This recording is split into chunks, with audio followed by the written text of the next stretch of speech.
Alors nous sommes avec Jean-Philippe Sonal, Aérodiscount, qui va nous faire une formation sur l'utilisation d'un casque, comment le positionner sur sa tête, etc. etc. Bonjour Jean-Philippe. Bonjour Géraldine, merci de me permettre cette petite précision, de fournir ces précisions.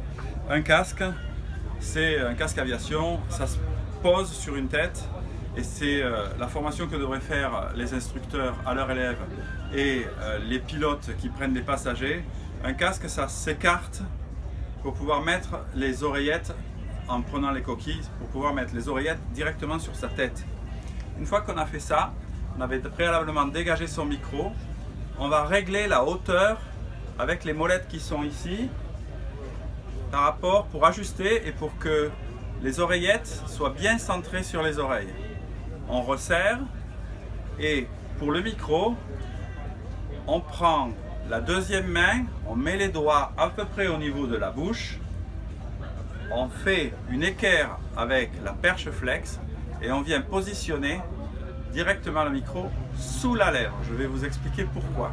Et non pas devant comme on voit dans la plupart des émissions de télé. Sous la lèvre, parce qu'en fait, on a un effet de micro électrette. Il faut obligatoirement qu'il ait une bonnette et on va, s'il y a la possibilité, orienter son micro un tout petit peu vers le haut.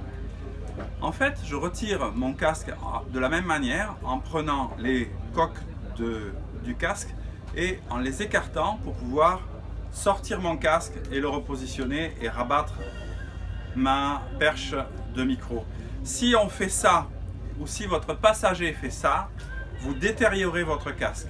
Si votre passager est malade et qu'il a envie de vomir parce qu'il a un effet de suffocation du fait de la présence du micro, d'abord parce qu'il l'aura moins que s'il l'a face à sa bouche, il faut obligatoirement soit relever la perche pour qu'elle soit dégagée et qu'il ait son environnement qui s'ouvre, soit s'il est vraiment problématique, si c'est vraiment problématique de relever, parce que certaines perches sont des perches métal, il faut réécarter le micro pour qu'il soit dégagé mais toujours en tenant, sinon on casse les attaches. Ça n'est pas que sur mes casques Aérodiscount, c'est sur tous les casques.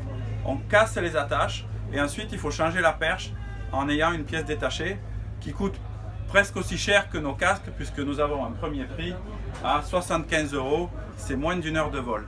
Donc je vous réexplique pourquoi il faut avoir une bonnette et pourquoi ce micro doit être positionné sous la lèvre. C'est parce qu'on a avec ces micros des micros électrettes. C'est une petite platine électronique avec un condensateur qui va tendre une peau. Elle va tendre une peau comme on tend une feuille de papier. Quand on a l'air, la feuille de papier fait vibrer et le bruit environnant fait vibrer cette feuille. Si on tend la feuille, le bruit environnant ne fait plus vibrer la feuille. C'est exactement pareil que la membrane du micro électrette. La tension fait que la membrane ne vibre pas. Et elle va déclencher, elle va absorber l'énergie de sa voix immédiatement et donc avoir une réactivité beaucoup plus forte que si elle est déjà perturbée par les vibrations qui sont tout autour du bruit environnant. Inconvénient de ce micro électrette, il est très sensible à l'humidité et très sensible au froid. Donc, pour ne pas l'humidifier, il ne faut pas souffler dedans.